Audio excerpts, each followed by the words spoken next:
José Félix Laforí es no solamente el presidente de Fedegan, sino uno de los negociadores con el ELN. En este ciclo de México, pues llega una luz tratando de pavimentar un mejor escenario para un acuerdo de verdad. Don José Félix, gracias por atendernos, muy buenos días. Yo quiero preguntarle si este anuncio del cese al secuestro extorsivo para usted es una señal de que el ELN comienza a mover lo que para ellos eran sus líneas rojas. Julio, buenos días. Sí, creo que sí. No fue fácil. Creo que a la final terminó por comprender algo que era apenas obvio. Que más que la delegación, incluso más que el propio presidente que lo había dicho 2 o 3 días atrás, aquí hay una opinión pública extremadamente sensibilizada con el tema del secuestro. El país no olvida lo que fue la jornada del 4 de febrero del 2008, cuando se volcó el país a decir no más secuestro. En esa época, quien más afectaba a la sociedad era la FARC, y usted lo recordará. En consecuencia, lo del papá de Lucho Díaz, ya lo hemos dicho muchas veces, terminó abriendo esa herida que nunca sanó en el alma de los colombianos. Sí, doctor, pues bueno, el ELN suspende los secuestros desde el próximo año, pero ¿qué pasará con las personas que tienen su poder en ese momento y con las que posiblemente, no se sabe, pueda secuestrar después? Sí, mire, es una pregunta muy importante y yo la divido en 2 partes. Lo primero, desde el primer cese al fuego estaba prohibido el secuestro. Y estaba prohibido porque es el cumplimiento básico de lo que es el derecho internacional humanitario. El protocolo 2 de Ginebra lo dice absolutamente claro. Todo lo que la doctrina, si se puede llamar así, de lo que el Consejo de Seguridad de Naciones Unidas ha dicho, también lo ratifica. Ellos no lo interpretaron así. Y esa es la razón por la cual el mecanismo que habíamos diseñado no pudo de alguna forma decirle al país con claridad qué estaba pasando con respecto a estos secuestros. En este caso, esa prohibición va a ser expresa. Así lo tendrá que contener el protocolo que estamos terminando de revisar para el cese al fuego que arranca el 30 de enero del 2024 hasta que se pacte. Son 6 meses, pues terminará 180 días después. Ahora bien, en mi opinión, y esta es la parte más importante de este asunto, el secuestro es un delito de tracto sucesivo, como cuando usted compra una póliza de seguro.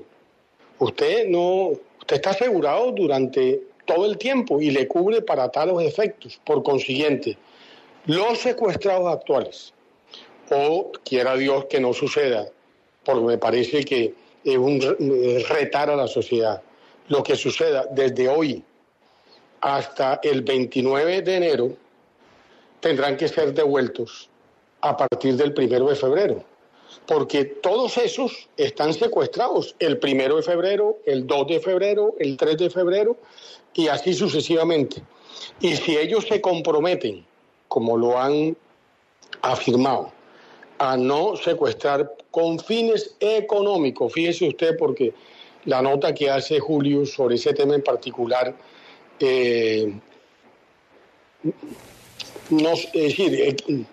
mal que bien, excluye otro tipo de secuestros,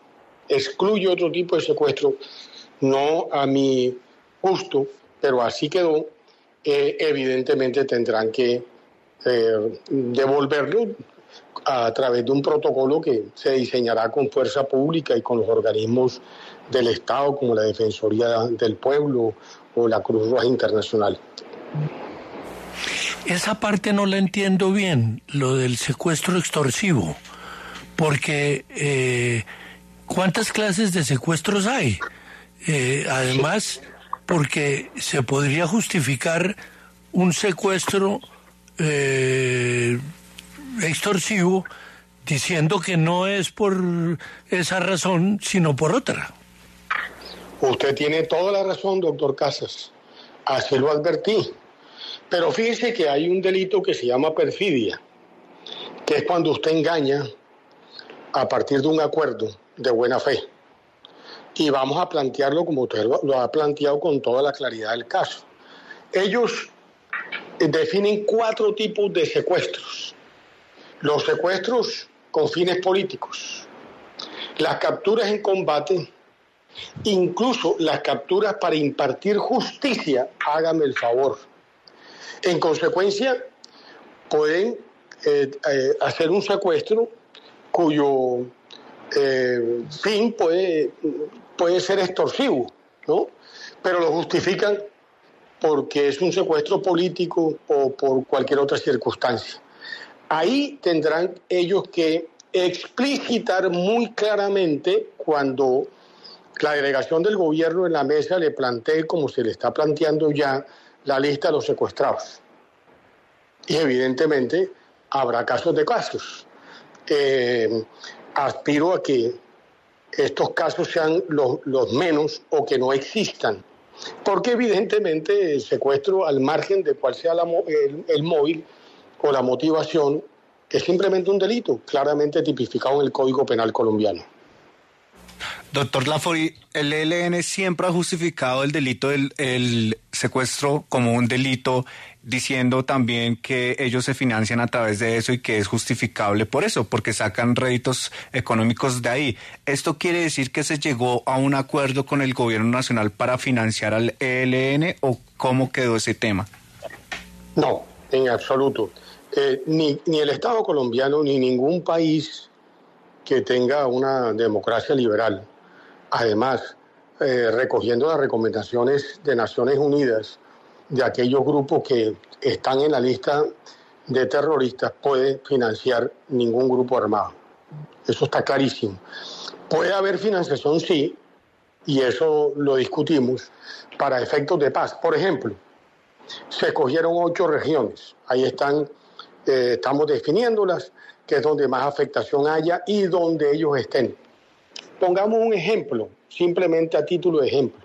Nariño, la zona de Samaniego. Allí, para efectos de poder desvincular a la población civil del negocio de la coca, allá hay que hacer algunas transformaciones. Podrá haber perfectamente financiamiento internacional para la paz desde ese punto de vista. En consecuencia, la respuesta es categórica. No podrá financiarse ninguna actividad que eventualmente traiga consigo una acción armada que hostilice a la sociedad colombiana. Doctor Laforí, ¿qué tan cierto es que detrás de este anuncio del ELN hubo una presión muy fuerte del gobierno cubano? Pues mire, hay ciertas cosas que uno como miembro de la delegación no alcanza a percibir, como es apenas obvio, ¿no? Porque si la hubo, tuvo que haberla habido entre el gobierno de Cuba y los delegados del ELN. Porque desde el punto de vista de la delegación colombiana, nos fuimos con un acometido y debo además honrar la postura de Oti, pese a las dificultades que tuve de salud, muy fuertes. Es más, yo terminé también contagiado por Oti por una gripa que llevaba espantosa. O sea, ya terminamos todos pues prácticamente con una gripa o con un virus que pasaba de uno a otro. Oti, 78 años. Ahí estuvo firme, claro, con toda la delegación, con el senador Cepeda. Cuando llegó era grave y llegó con la misma bandera o con la misma idea. Pero repito lo que dije al comienzo, el punto es que por encima de la delegación, por encima de lo que el gobierno, el presidente Petro pueda decir, aquí hay una cosa clara. La sociedad colombiana no admite, lo acaba de decir Julio cuando abre la entrevista, no admite el secuestro. Es que fueron muchísimos los colombianos secuestrados. Yo le garantizo que no hay una sola familia que directa o indirectamente no haya sufrido un secuestro cercano. Doctor Laforí, pero la interpretación que se tiene de este acuerdo es que el ELN cesaría el secuestro con fines extorsivos en la prórroga del siguiente cese, es decir, a partir del 30 de enero del próximo año. ¿Cuál fue la razón del ELN para no suspender el secuestro con fines extorsivos de manera inmediata, si es lo que la sociedad está pidiendo? La interpretación. Mire, esa pregunta es demasiado sutil. Para ellos, nada existe que no vaya a la mesa. Fíjese que las discusiones que ha tenido el señor García con el presidente Petro siempre han sido porque ciertos temas eventualmente no pasan en la mesa. Y como cuando pasó por la mesa el anterior cese, con unos protocolos claros, y si quiere le puedo leer porque son claros, tanto en el preámbulo como en el primer punto con respecto a el acogimiento pleno del DIH, ellos así no lo consideraron.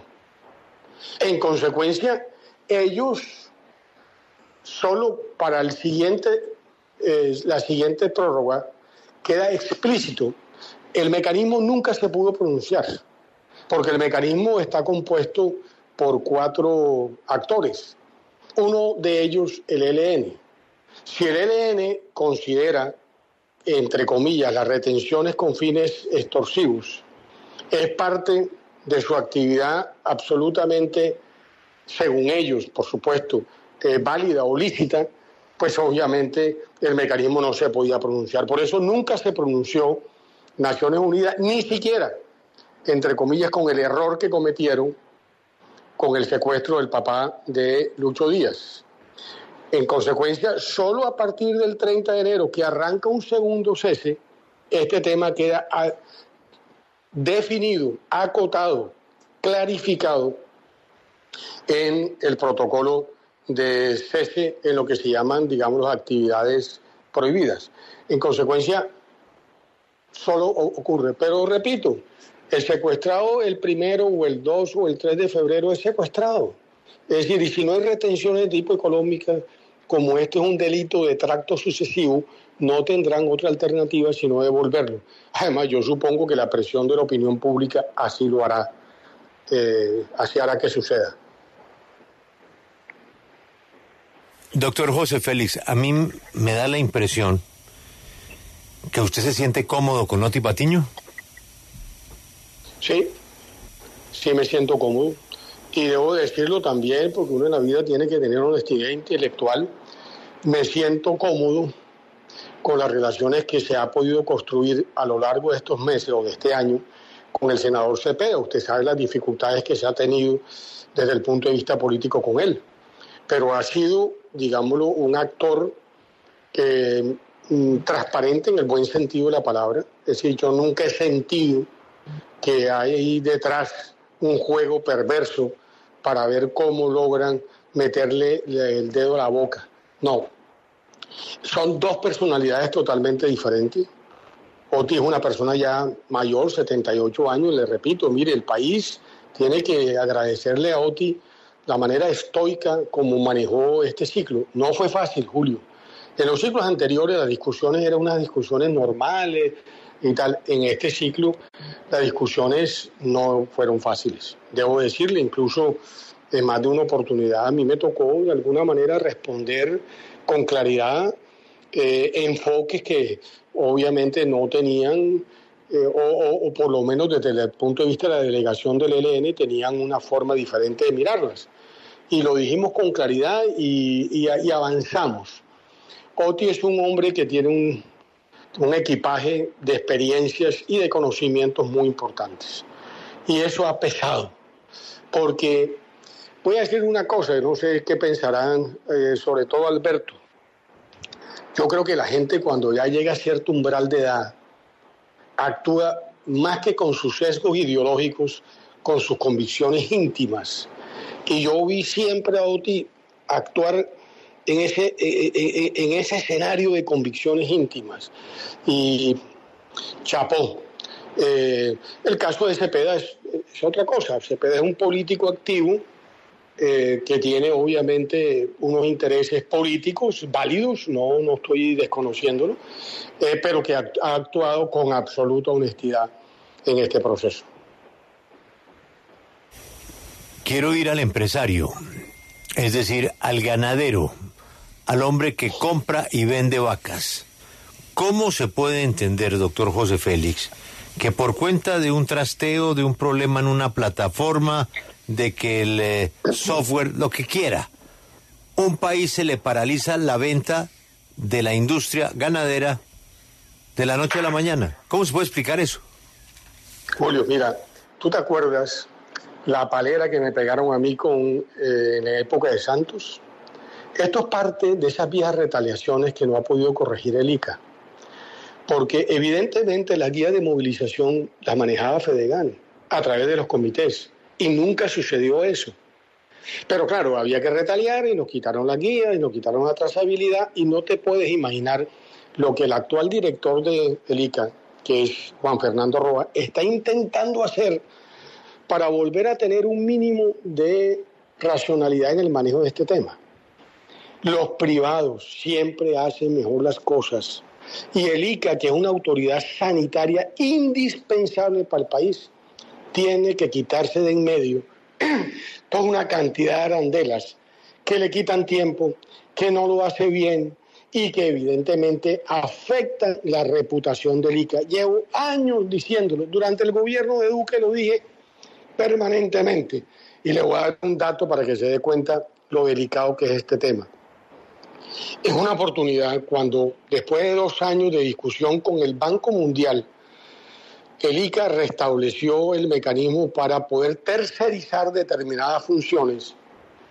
El debate que le hicieron a la directora del ICA hace 3 años en la Comisión Quinta del Senado fue de parar pelos. Y por supuesto, de entonces para acá, el ICA ha seguido un poco en esa dirección sin lograrlo. ¿Por qué, Julio? Porque aquí hay unos negocios gigantescos detrás. El habernos quitado las guías y luego, evidentemente, la vacunación permitió que 6 millones de animales en los años 17, 18 y 19 entraran a Colombia.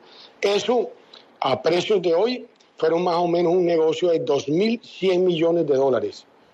Entonces usted juzgue por los intereses que se cuecen detrás de eso.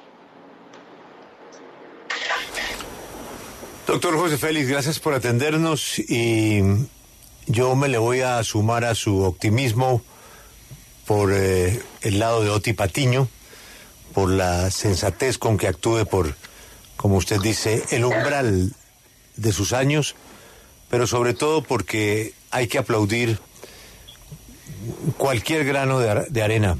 Hay unos que son más grandes, otros son más pequeños, pero ojalá que no sean fugaces, sino que ayuden a formar ese camino hacia una paz con el ELN que tanto se merece Colombia. Gracias por su trabajo hasta en tiempos de Navidad, por tratar de sacar adelante este acuerdo. Ha sido usted muy amable. Gracias, Julio. A todos buen día. Acompáñenos en el canal de YouTube @Julio Sánchez Cristo Oficial.